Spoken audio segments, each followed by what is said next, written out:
Today's topic is rights of consumer. Class 12 का chapter number 12 consumer protection, उसका ये part है जो एग्जाम्स में ज़रूर आता है in the form of case studies. Rights means अधिकार, कंज्यूमर इज उपभोक्ता. कंज्यूमर प्रोटेक्शन एक्ट 1986 हमें 6 राइट्स प्रोवाइड करता है.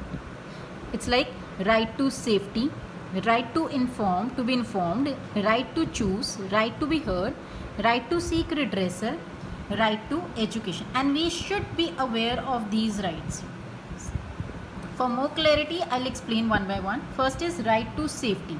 Right to safety, if the consumer is consuming any product which is hazardous against their life and property, तो आपका right to safety right exploit हुआ है, and for that you can seek redressal. Example, there was a marketing manager, he was a diabetic patient. He met with an accident. He was hospitalized.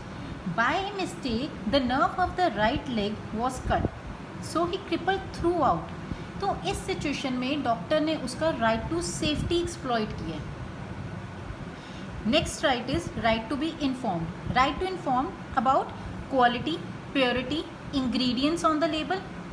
Like अगर आप कहते हो कि MRP 10 है, then it should be written on the labels.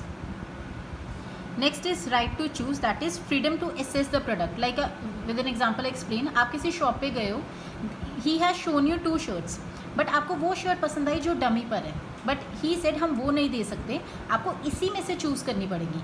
तो इस चीज़ में आपका राइट टू चूज़ एक्सप्लॉइट हुआ है, बिकॉज आपको कोई फ्रीडम ही नहीं है to assess any product. Next is right to be heard.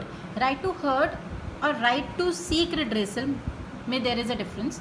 C, right to be heard means assurance. Like आपने बहुत एक रेप्यूटेड स्वीट सेलर से आप मिठाई लेकर आए हैं, व्हेन यू कंज्यूम्ड इट तो आप बीमार पड़ गए, तो you complain to that owner. वो आपके उसने रिटर्न में एक अपॉलॉजी लिख दी stating that it will not happen again and will replace it.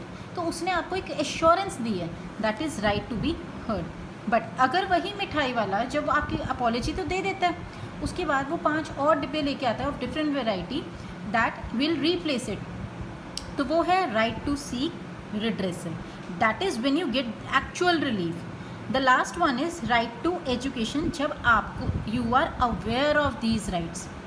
Like there are many areas जहाँ पे लोगों को they don't use the standardized weights and measures because they वो ऐसे ही सब्जी ले लेते हैं weighing through those stones.